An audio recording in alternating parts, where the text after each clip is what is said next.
Salut à tous, je m'appelle Tracy, j'ai 18 ans. Vos goûts ont-ils changé avec l'âge? Par exemple, quand vous étiez enfant, vous détestiez les choux-fleurs et maintenant vous ne pouvez plus vous en passer?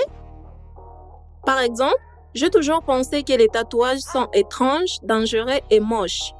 Regardez cette vidéo jusqu'à la fin et découvrez comment je me suis fait complètement tatouer. Il y a un an, mes parents se sont rendus sur un bateau pour célébrer l'anniversaire de leur relation. Oui, cool, j'étais tout à fait d'accord, pourquoi pas? Mais à ce moment-là, le fils de ma tante Vic devait nous rendre visite. Il a dit qu'il allait ouvrir un commerce, vendre des fers à repasser, des boîtes, des sucreries ordinaires, les gars, je ne sais pas, et qu'il restera avec nous jusqu'à ce qu'il trouve un endroit où vivre. C'est probablement une bonne idée, mais sérieusement, je ne me rappelle pas d'une personne plus ennuyeuse que ce Vic. Il était une sorte de philologue qui s'était lancé dans la vente, donc on peut dire qu'il est passé d'ennui en ennui mortel. Pourquoi diable devrions-nous l'accueillir? Surtout que je ne suis plus un bébé. Donnez-moi une carte de crédit et je serai tranquille pendant au moins une année sans Vic. Avez-vous déjà eu à défendre votre indépendance devant vos parents? Je ne voulais pas me disputer. Pourquoi gâcher les vacances des gens? Je les supporterai. En tout cas, ni mes attentes ni celles de mes parents n'ont été satisfaites. Quand Vic est arrivé, nous étions comme « gamin, où est Vic ?» C'est juste que Vic était tout couvert en tatouage. Bon, ok, pas tout de lui. Mais comme les cous, les bras, les dos, les jambes, seul le visage était libre. Et il restait un type si gentil avec des lunettes et une chemise. C'était dingue. Bien sûr, mes parents n'étaient pas sûrs que je devais rester seule avec Vic. Mais quand il a commencé à parler de verbes irréguliers, Ma et Pa ont été soulagés et sont partis. Je pensais que ce serait pas si mal au début. Oui, c'était encore pire. Vic n'était pas seulement un intello de l'enseignement supérieur, c'était aussi un diable collant et mesquin. Appelé strictement à 19h avec des questions « Eh bien, où êtes-vous là? Finissons-en. » Vérifier chacun de mes pas et me gronder même si je me couchais à 10h. Mes parents n'ont pas gardé un œil sur moi comme cet idiot. J'ai essayé de me plaindre à mes amis. Ah, je connaissais mieux que ça. Ça n'a donné aucun résultat. Écoute, tu exagères. Il est tellement attentionné. Si j'avais un cousin comme ça, je ne quitterais pas la maison du tout. Mais Tracy, il est si sexy. Exactement. Elles étaient toutes folles de lui. J'avais des grands amis. Je les défendrais si un abruti commençait à contrôler leur temps libre. La 3e semaine, j'avais explosé et j'ai fait une énorme dispute, menaçant de m'enfuir de chez moi. Parce que ce n'était plus une maison, mais une sorte de prison. Tout à coup, Vic a accepté. J'étais confuse, car je ne m'attendais pas à ce qu'il reste si calme. Ne vous me prenez pas, Tracy, je déteste m'impliquer dans ma vie privée. Mes parents m'ont ennuyé toute mon enfance et je me souviens bien de cette contrariété. Mais j'ai promis à tes parents que je m'occuperai de toi et que je ne voudrais pas qu'il t'arrive quelque chose. Avez-vous déjà eu dans votre vie une relation qui a commencé par une terrible inimitié et qui a fini par aboutir à une amitié? Une fois que Vic s'est excusé, tout a basculé. Je lui ai donné ma parole que je ne me livrerai pas à la racaille et à la débauche. Dis-moi, sans sa participation, yo. Et que je lui enverrai des photos et que je les rappellerai. Je ferai en sorte de lui faire savoir que tout va bien pour moi. Nous avons eu une conversation tellement sincère avec lui. Vic a admis qu'il voulait ouvrir un salon de tatouage dans notre ville. Dans sa ville natale, il n'aurait pas de clientèle, mais ici, il y a plus de gens, en particulier les jeunes. Et il y aurait une demande pour cela. Oh, dit-il, veux-tu te tatouer? J'ai été surpris par ces paroles. Avoir un tatouage, vous voulez dire? Moi? N'a-t-il pas promis à mes parents qu'il me laisserait saine et sauve? Comment l'a-t-il même imaginé? J'ai refusé, bien sûr, puis j'ai commencé à réfléchir. Les tatouages en général ne m'attirent pas, mais ils ne me dégoûtent pas non plus. Pourrais-je m'imaginer avec un dessin? Ah, je ne pouvais même pas m'imaginer dans une robe. Ma tête ne fonctionnait pas comme ça. Mais nous devrions peut-être essayer. Si par exemple, je faisais quelque chose de petit quelque part derrière les coups. Oh, d'accord, Vic, faisons-les. Je n'imaginais pas que cela prendrait autant de temps et qu'ensuite je devrais utiliser l'effet de polyéthylène pendant quelques jours. J'ai toujours voulu l'enlever, je regrettais déjà 200 fois ce que j'avais fait. Et Vic m'interdisait toujours de toucher et de gratter la blessure. Et il avait absolument raison. Je n'ai pas vraiment vu le dessin, mais je pouvais me sentir changer sous son influence.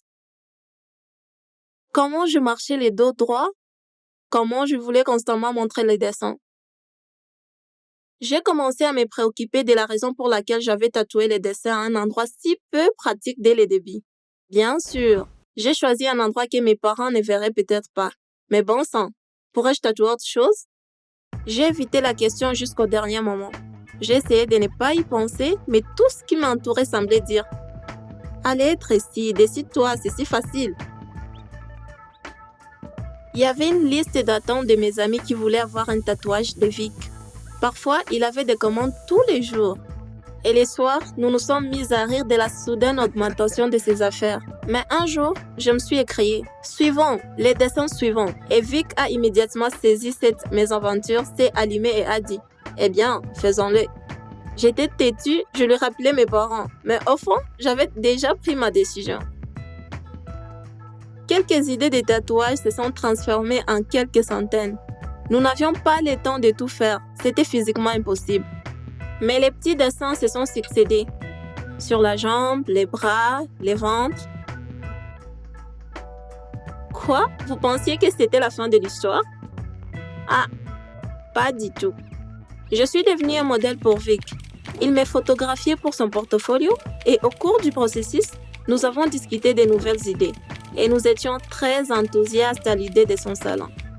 Il avait déjà rempli les formalités administratives et cherchait un endroit avec un loyer peu cher pour les préparer et engager des employés. J'étais si heureuse pour lui. Finalement, Vic m'a ouvert la porte d'un monde dont je ne pouvais et ne voulais pas sortir. Il ne restait plus qu'à faire en sorte que mes parents se réconcilient avec cette information. Oh, quand ils sont revenus de la mer, ils n'ont pas cru ce qu'ils ont vu au début. Ils ont cru que je m'étais peint au marqueur sur un pari avec mes amis. On rit et m'ont envoyé pour laver ces cauchemars. J'ai aussi ri et j'ai dit que l'eau ne pouvait pas les faire disparaître. Ma mère a été la première à être nerveuse. Ensuite, c'est mon père qui est venu à moi. Vic était avec moi tout le temps. J'ai continué à essayer de le persuader de se cacher dans son appartement loué. Mais il est resté aussi obstinément honnête et a décidé de tout expliquer à mes parents et d'assumer la responsabilité de ses actes. Eh bien, tout s'est terminé de façon prévisible. Papa l'a presque détruit sur place, l'a banni de notre maison, m'a crié dessus pour avoir cédé à l'influence corruptrice d'un vilain frère. Il a jeté Vic dehors, a pris mon téléphone et Internet, m'a enfermé dans ma chambre et a passé une autre demi-journée à courir dans la maison en Irlande. Mon Dieu, ma fille ressemble à un criminel maintenant. Je n'ai pas perdu courage, mais j'ai presque immédiatement élaboré un plan. J'ai dû attendre quelques jours que ma mère se laisse aller et propose que nous passions la soirée en famille à regarder un film. J'ai pris mon laptop et au lieu de cliquer sur le bouton play, j'ai commencé à appeler Vic en Messenger. Il était aussi confus que papa et maman, mais j'ai pris l'initiative et j'ai commencé à parler sans arrêt. Oui, papa et maman, Vic a fait mes tatouages. C'était mon idée et j'ai fini par demander à Vic de me peindre et je ne voulais pas arrêter. Non, ça ne voulait pas s'arrêter. Non, je ne voulais pas qu'il disparaisse. Oui, j'avais décidé que c'était ce à quoi je voulais ressembler maintenant. J'allais encore étudier la conception des jeux. Ils avaient vu des choses pires. Non, je n'avais pas les cancers des peaux et je faisais très attention à ce qu'ils ne se produisent pas. Peut-être qu'un jour, je les enverrai tous. Qui sait? Et j'ai demandé à ne pas être en colère contre Vic. En plus des tatouages, il m'a fait coucher à 10 heures et manger des légumes. Maman et papa m'ont écouté attentivement et papa m'a dit « Tu n'arrêteras pas de faire ça, n'est-ce pas ?» Non, j'ai promis et je lui ai fait un gros câlin. Et puis j'ai fait un câlin à maman. Et puis, j'aurais embrassé même Vicky si l'écran du moniteur l'aurait permis. Bien sûr, ça n'a pas été facile pour elle d'accepter mon apparence actuelle. Oui, Même moi, je me suis parfois sentie étrange quand je me regardais dans le miroir. Mais l'assignation à résidence a été commuée. C'est le principal. Soyez vous-même les filles. Inscrivez-vous à notre chaîne et envoyez-nous vos histoires. Au revoir. Salut à tous, je m'appelle Alice et j'ai 21 ans. Aimez-vous jouer à des jeux? Je pense que tout le monde le fait à sa manière. Mais si vous étiez mes parents, vous diriez probablement « Hey Alice, les gens de ton âge ne jouent pas. Les jeux sont pour les petites filles idiotes. » Eh bien, que puis-je dire? Parfois les jeux peuvent changer votre vie quotidienne. Laissez-moi vous raconter une histoire. C'est arrivé il y a 1 an et demi. J'étais une grande utilisatrice de TikTok ces jours-là. J'avais quelques personnages avec leur chaîne. Sally, une fée musicale jouant de la flûte, était la plus populaire. Une fois, j'ai enregistré une reprise de Cheap Thrills à la flûte. Et la vidéo est devenue virale. J'ai reçu des tonnes de retours positifs et obtenu de nombreux followers. Les gens ont commencé à enregistrer des vidéos de réaction sur ma reprise. Une vidéo réalisée par un utilisateur qui s'appelait Steam Journey était la plus curieuse. Son personnage, un robot steampunk populaire, ajoutait ma flûte dans sa chanson au violon. Et je pensais, bon sang, Sally doit aimer ça. Nous avons donc commencé à discuter. Il enregistrait des vidéos pour moi et utilisait la demande de questions de Sally. J'ai fait la même chose, bien sûr. Vous êtes-vous déjà fait des amis sur Internet à l'occasion? Une fois, Steam Journey et moi avons eu un échange de réactions folles. Il a fait une vidéo avec sa nouvelle tenue et je l'ai complimenté en disant que les filles vont être folles de lui. Steam Journey a dit que, hélas, son cœur est pris par Sally. Sally a dit, en plaisantant, qu'ils étaient presque mariés de toute façon. Steam Journey a répondu qu'il n'avait pas besoin d'un engagement formel. Et Sally a dit, pas de problème, laisse-moi venir et faire une proposition. Malheureusement, après cela, j'ai dû faire une pause avec toutes mes chaînes. Elle nuisait à mes études et j'aurais pu échouer à quelques tests. Cependant, cet échange m'a fait sentir chaude à l'intérieur. Et j'étais extatique quand j'ai reçu un texto de Steam Journey. Il a dit qu'il était dans ma ville et qu'il aimerait qu'on se retrouve dans une journée. Nous nous sommes promenés dans la ville et avons bavardé.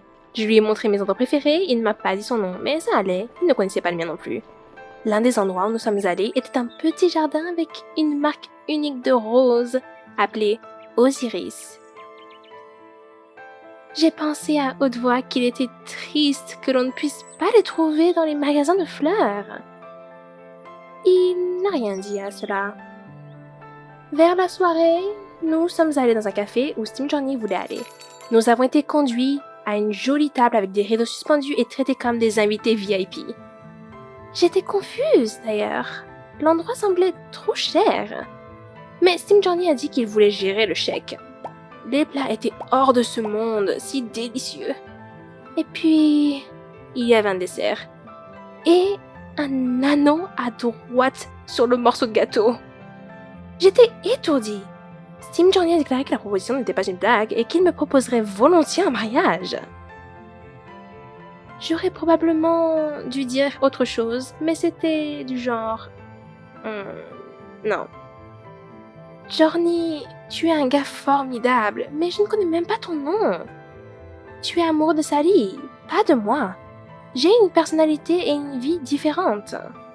Steam Journey était bouleversé, il savait ça, devint silencieux et maladroit. Puis il est parti. Ce n'était pas comme s'il était en colère contre moi, il a dit qu'il avait compris, mais sa douleur était claire. Je ne savais pas quoi penser. Je me sentais mal de lui avoir fait du mal. D'un autre côté, je ne pouvais pas dire oui, c'était la première fois que je le voyais. À quoi pensait-il? Mais j'étais encore mal à l'aise et je n'ai pas dormi de toute la nuit. Cela m'a fait me concentrer pleinement sur mes études et mes examens. J'ai obtenu un tableau d'honneur et été acceptée dans une bonne université avec une spécialisation en biologie.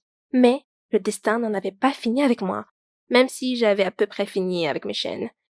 Le premier jour de mes études, parmi mes camarades, j'ai vu... Steam Journey. Il était également choqué et a même renversé du café sur lui-même. Je lui ai demandé « Hey, tu me traques ?» Il a dit non et a continué à me convaincre qu'il ne savait rien de mon parti pris en matière de biologie. Peut-être que je n'aurais pas dû y croire, mais il semblait très honnête. La biologie nous a donné une bonne raison de faire connaissance. Son nom était Jason, et il adore les fleurs. Nous nous sommes également rencontrés lors d'événements cons et cosplay. Parfois, nous avons même réalisé des projets de cosplay ensemble, ou publié des vidéos partagées. Nous avons tous deux bien réussi dans les études et avons continué pendant la deuxième année. Mais nous étions aussi pauvres, et nous ne pouvions penser à aucune idée pour Halloween. Soudain, Jason a dit « Mettons les costumes de Sally et Johnny !» J'étais dans le doute, mais il m'a convaincu. Et c'était une grande idée, parce que nous étions une explosion totale à la fête, et avons été surpris de découvrir qu'il y en avait qui regardaient nos chaînes, et même imaginer nos personnages ensemble. Nous avons eu un grand moment, mais quand la fête touchait à sa fin, Jason a trouvé un moyen de me surprendre. Il a dit « Je ne suis pas sûre de ce que je vais manger bientôt, mais c'est pour toi. » C'était une rose Osiria, celle que j'aimais tant. J'étais sans voix et il a dit « Désolé, j'ai tout dépensé pour la fleur et il ne restait plus rien pour obtenir une bague, alors... » Il a rapidement plié un morceau de papier d'aluminium dans un anneau et il m'a donné. Bien sûr, j'ai dit oui. Quelqu'un filmait tout l'échange. Puis il a été diffusé sur internet et a reçu une tonne de j'aime. Mais c'est une toute autre histoire. J'aimais Jason depuis le début, mais pour le mariage, il faut connaître la personne. C'est quelque chose que je vous souhaite à tous. Aimez nos vidéos et abonnez-vous à notre chaîne pour entendre des histoires plus amusantes. Et si quelque chose de mignon, drôle ou bizarre vous est arrivé, faites-le nous savoir et nous ferons une vidéo à ce sujet. À plus! Salut, je suis Charlie, j'ai 16 ans. Comment savez-vous que votre petit ami est fou? Quelqu'un vous dit que c'est évident qu'il est un psychopathe et que vous devez vraiment jeter un coup d'œil de plus près. Certains pensent aussi qu'ils se cachent pour un certain temps et qu'ils ne peuvent pas être différenciés des gens normaux. Je pensais que je remarquerais dès le début si un gars était fou, mais ce ne fut pas le cas. Visionnez cette vidéo jusqu'à la fin pour découvrir l'idée frivole que mon petit ami a eue au début. J'ai commencé à fréquenter Eugène. Eugène était mon ami. Nous avons commencé à nous voir au club de films de l'école, sortir ensemble, et puis j'ai réalisé que nous nous aimions bien. C'était ma première relation ainsi que la sienne. Nous n'avons donc pas réalisé immédiatement que nous étions en amour, et lorsque nous avons réalisé, nous ne savions pas quoi faire après. Bref, c'était comme en maternelle. Je t'aime bien. Je t'aime bien aussi. Sortons ensemble. Et voilà. Eugène ne me traite toujours pas comme une petite amie, mais comme une amie qu'on embrasse. Mais ça me va, ça ne me dérange pas trop. Peut-être s'y habituera-t-il éventuellement. Donc un jour, il me demanda de sortir. Au McDonald's. Eh bien, nous n'avons tous deux pas beaucoup d'argent et c'est toujours mieux que d'être pris à l'école. Alors, nous sommes allés au McDonald's et c'était bien. Je bavardais comme une pie et Eugène semblait mal à l'aise. Peut-être avait-il honte de moi? J'en ai fait remarque, mais j'ai décidé de ne pas en faire une affaire d'État. Quoi, il était gêné, c'est tout. Est-ce que vous en voudriez à votre petit ami pour ne pas se comporter de façon romantique? Je croyais que la romance ne m'intéressait pas, mais il y avait des limites. J'en avais assez d'attendre qu'il se décide à faire quelque chose. J'ai indiqué à Eugène que je désirais plus de romance dans notre relation et je voulais plus. Or, il se pourrait que notre relation se termine. Eugène n'était pas un idiot et le jour suivant, il m'invita chez lui. Eugène avait préparé un bon dîner. Il m'a offert des fleurs et nous nous sommes assis pour visionner un film stupide et mélodramatique. Eh bien, nous étions supposés visionner le film stupide et mélodramatique. Plutôt, l'adresse internet du film ne fonctionnait pas et un film totalement différent se mit à jouer. Un meurtre sanglant et violent. Je voulais immédiatement arrêter le film, mais Eugène était drôlement captivé par celui-ci. Ses yeux s'illuminèrent et tout à coup, il parlait sans arrêter et il était si joyeux. D'accord, je me suis alors dit et nous avons continué de regarder. Après tout, il tenait sa promesse du dîner et film. Ça n'importait pas ce qui jouait sur la télévision.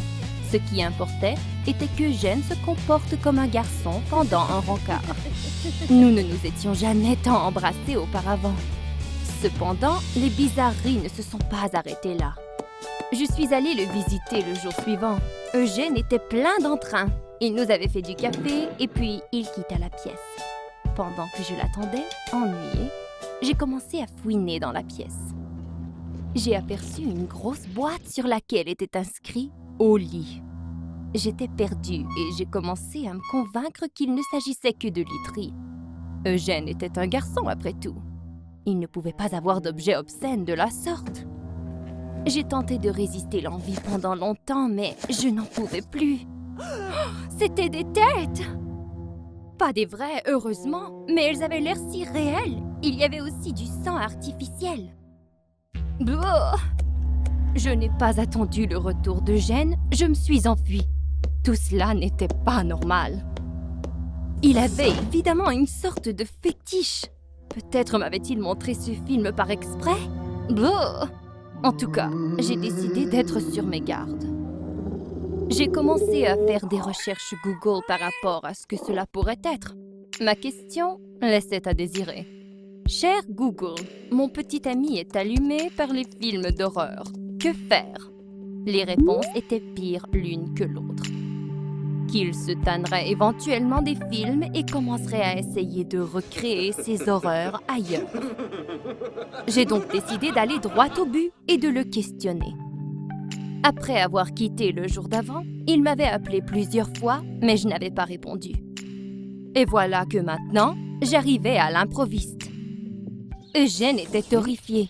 Il a commencé à bégayer, disant qu'il ne s'attendait pas à me voir. Il jurait, s'exclamant qu'il n'avait pas fait le ménage.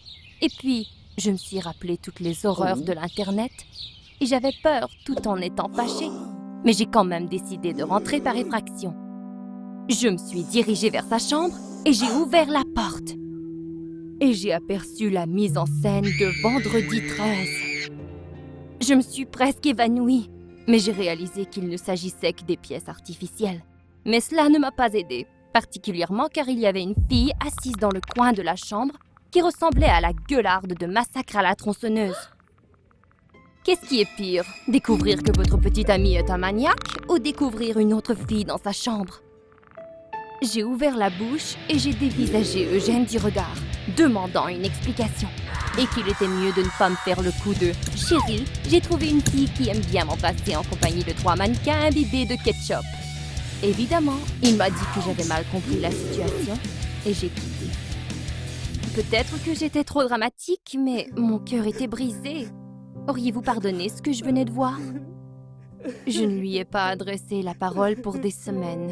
J'ai continué à faire des recherches Internet, essayant d'expliquer sur des forums Internet que mon petit ami était un potentiel maniaque qui voulait imiter Freddy Krueger.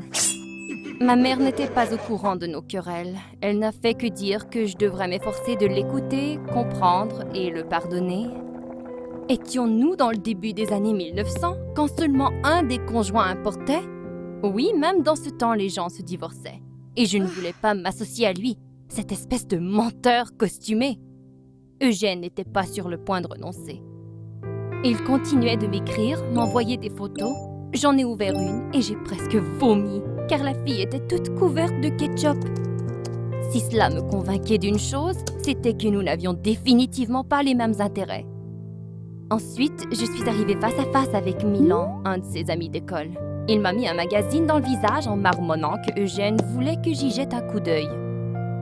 D'autres excuses peut-être? Ou même, en jugeant par la page couverture de ce magazine, essayait-il de me convertir? Pensait-il pouvoir m'enrober de ketchup moi aussi et me faire le coup de la victime et du maniaque? Mais j'ai apporté le magazine à la maison. Sur la page couverture, j'ai aperçu une note qui disait « Ouvrir à la page 37 ». Eh bien, d'accord, page 37, me voici. J'ai immédiatement reconnu le décor de la chambre d'Eugène. Il y avait des mannequins, du ketchup et le tout avait été truqué par des effets spéciaux. Quelques douzaines de photos y apparaissaient comme dans une bande dessinée. Et dans cette bande dessinée, plusieurs événements sanglants y figuraient. C'était un peu rigolo, considérant que le tout se déroulait chez mon petit ami. En passant, il n'y avait pas qu'une fille dans la chambre, mais 2 autres garçons. Peut-être étaient-ils dans la pièce voisine? La bande dessinée était accompagnée d'une lettre dans laquelle Eugène parlait des films d'horreur ne recevant pas assez d'attention, de son amour pour les films de ce genre et son rêve d'en produire un lui-même un de ces jours. En attendant, il s'agissait là de son premier projet.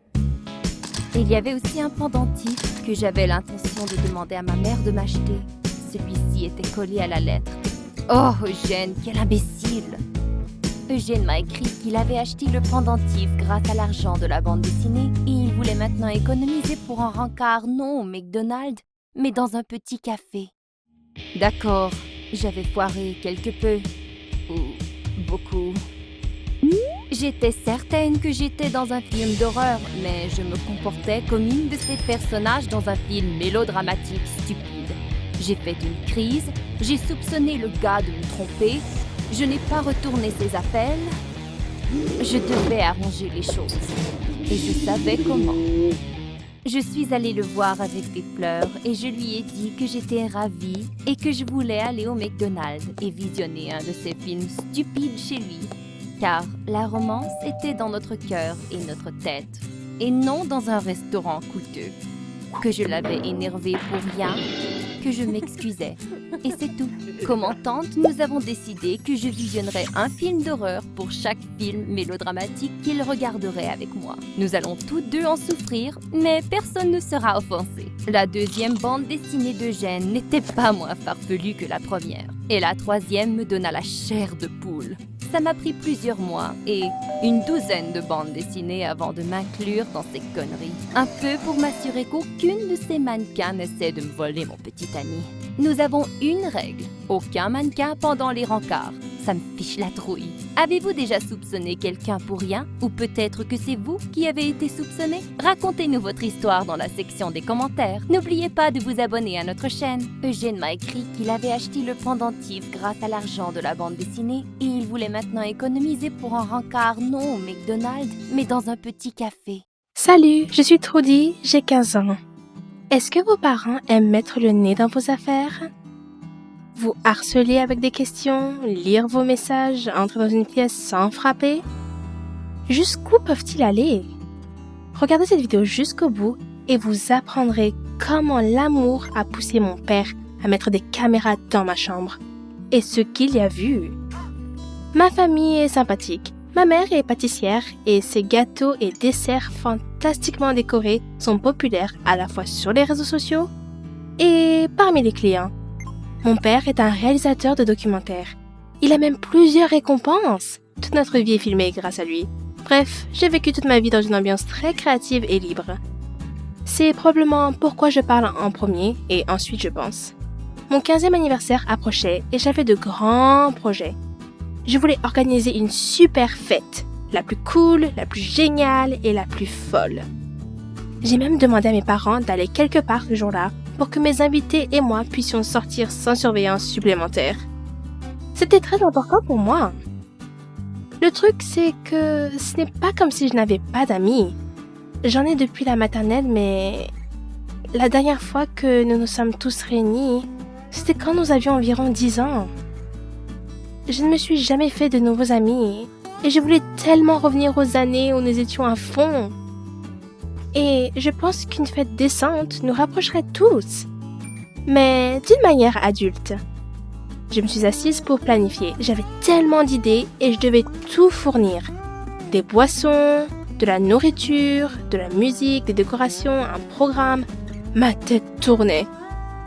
Mais plus je m'enfonçais, plus je réalisais que je n'y arrivais pas. Je suis devenue en colère, nerveuse, irritée. Avez-vous déjà été tellement concentré sur un objectif que vous avez oublié de regarder autour de vous? Papa a commencé à s'inquiéter pour moi et a demandé si j'avais besoin d'aide. Bien sûr, j'ai refusé. Papa et maman sont gentils, mais la dernière fête dans l'ancienne maison s'est terminée par du thé et un Monopoly. Papa soupira et sourit. Seulement alors, rejoignant cette conversation dans ma mémoire, j'ai pensé peut-être que je n'aurais pas dû être aussi brusque. Mais je repoussais l'idée. Puis, quand toute cette folie était finie, on parlait normalement. Finalement, tout était en quelque sorte prêt. Il ne me restait qu'une petite chose agréable, envoyer des invitations à tout le monde. J'étais pleine d'anticipation. Bientôt tout se passerait bien et s'arrangerait. Je me voyais déjà au milieu de ma grande fête et tout le monde parlant d'à quel point elle était cool et comment j'étais cool. Pendant quelques jours, j'étais dans une euphorie agréable et impatiente. Et si des pensées se glissaient, alors tout le monde avait besoin de temps. Et puis, un à un, les refus sont venus sous divers prétextes.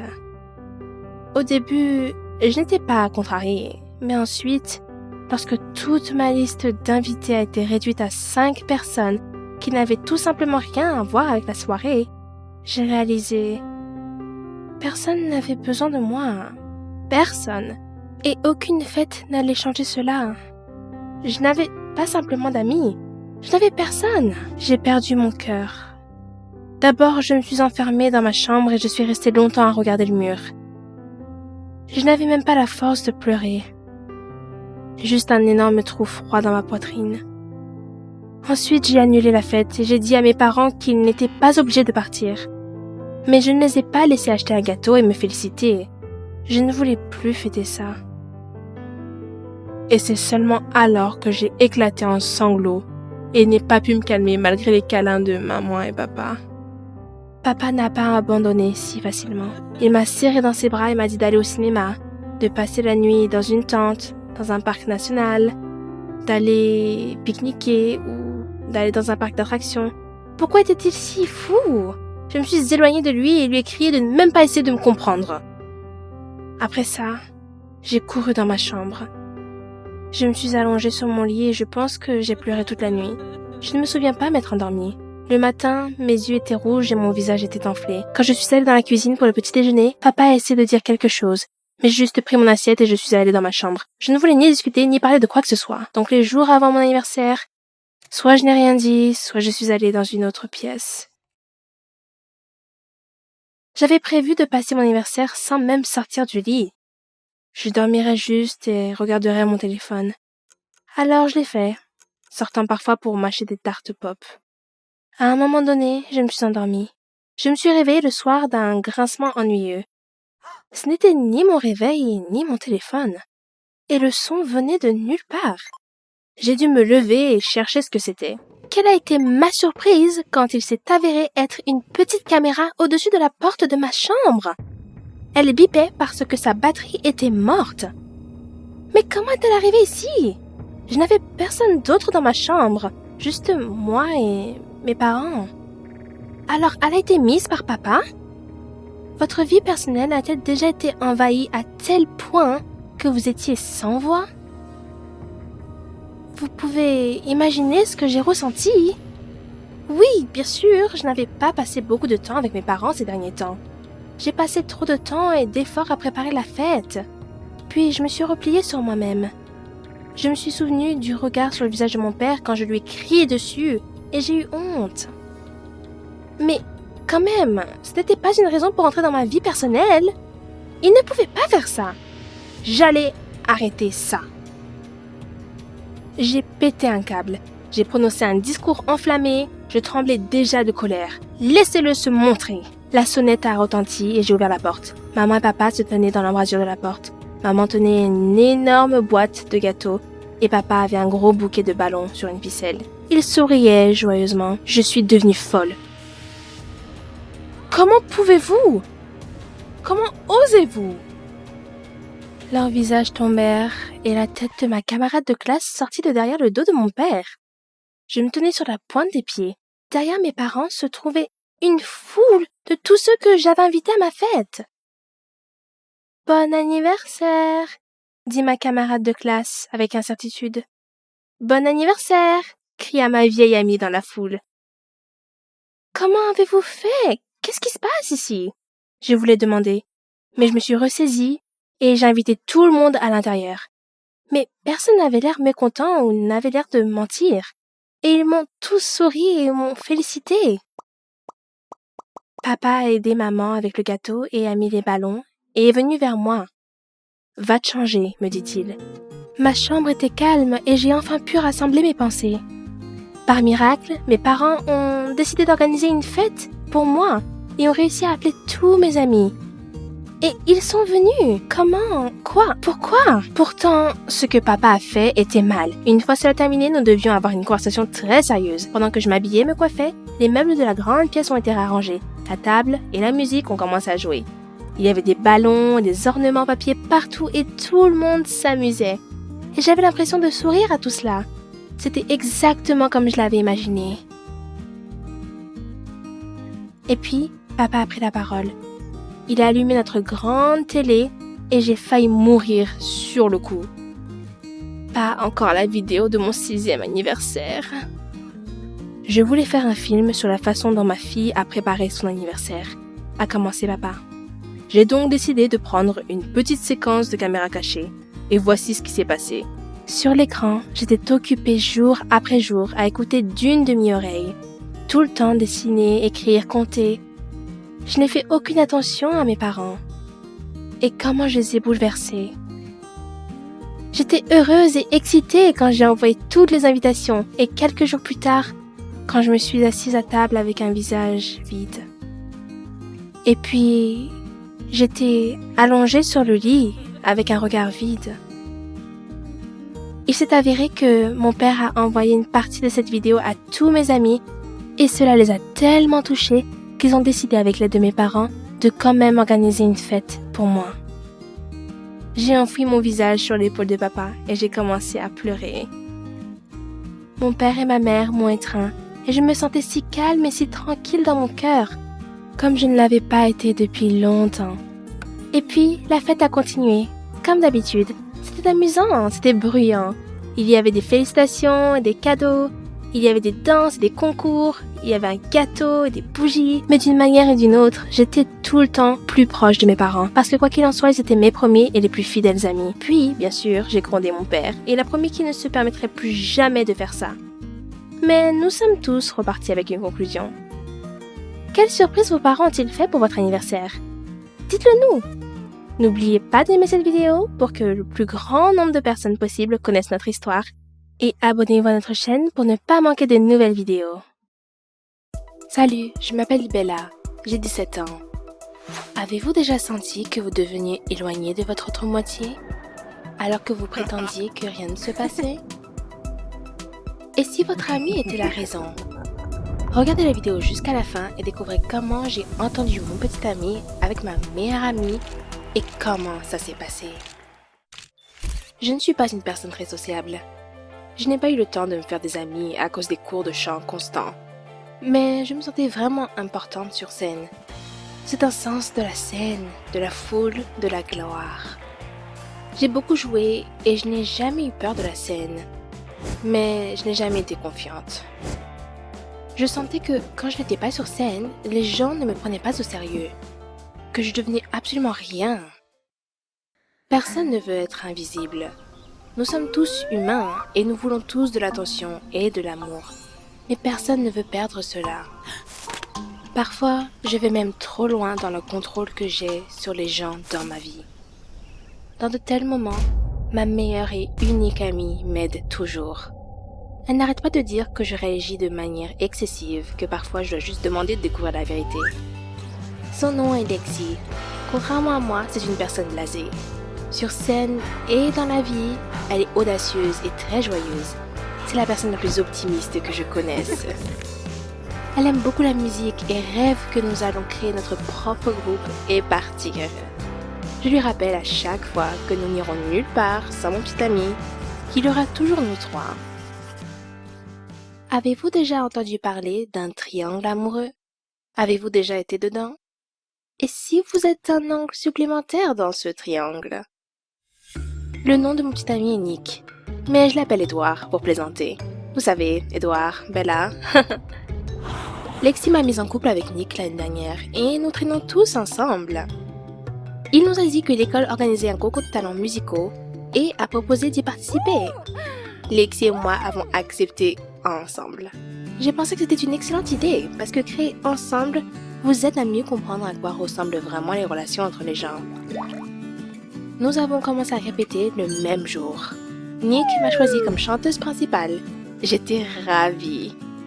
Nous devions trouver un nom pour notre groupe. Nous avons donc décidé d'utiliser la lettre principale de nos noms. Tout allait bien jusqu'à... Je me suis penchée sur Lexi pour la récupérer un jour en répétition. Elle s'est levée brusquement pour me faire sursauter et m'a accidentellement frappé à la mâchoire avec son front. Lexi m'a demandé comment j'allais. C'était la première fois que je la voyais si effrayée. Je suis allée au miroir et je me suis regardée. Ma bouche saignait. J'ai très peur de... la vue du sang. Et chaque fois, je perds connaissance. C'est arrivé cette fois aussi. Je suis revenue à moi dans ma chambre. Nick et Lexi étaient assis à côté de moi. J'ai commencé à leur parler et je n'ai pas pu prononcer correctement les mots. Lorsque Lexi m'a frappée, ma dent s'est cassée et j'ai commencé à pleurer. Lexi a dit qu'elle chanterait à ma place pour que je n'ai pas à me forcer. Nick a soutenu l'idée et a dit que Lexi avait une très belle voix. J'ai ressenti une forte injustice. Voulait-il dire qu'elle chantait mieux que moi? Alors peut-être qu'elle était meilleure que moi en tout? Nous avons répété pendant des heures dans le garage de Nick, mais je ne pouvais pas me concentrer. Ces derniers jours, j'avais tellement de pensées en tête. Je n'aimais pas être en compagnie de Lexi et Nick. Je voulais fuir tout le temps. Et la dent ébréchée n'était pas la raison. Ils se tenaient ensemble et s'amusaient. Et je ne ressemblais à rien. Et ils avaient l'air bien ensemble. Peut-être que si Nick ne sortait pas avec moi, il sortirait avec Lexi. J'ai décidé de faire une expérience. Laisser son petit ami seul avec votre meilleure amie était-elle une bonne idée? Je voulais voir ce qui allait arriver. Ces pensées n'ont pas quitté ma tête.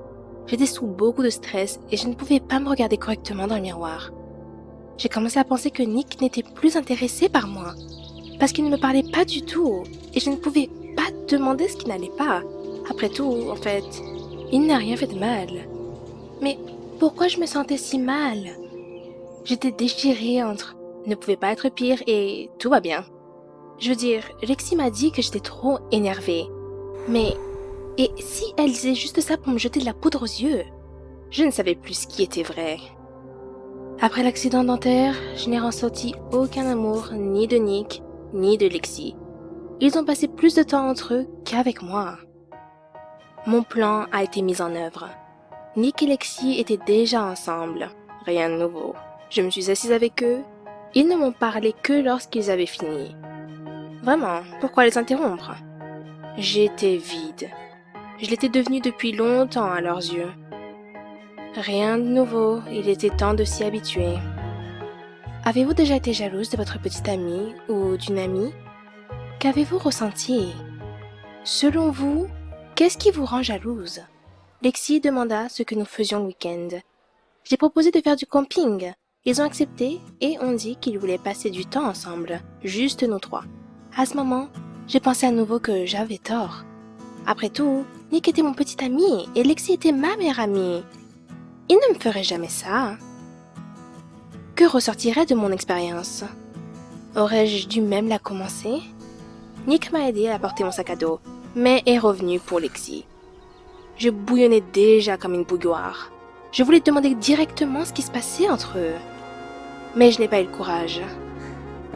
J'ai dit à mes amis que j'étais fatiguée d'être sur la route et j'ai décidé d'aller me coucher, de me couvrir de couverture et de faire semblant de dormir. J'espionnais ces deux-là.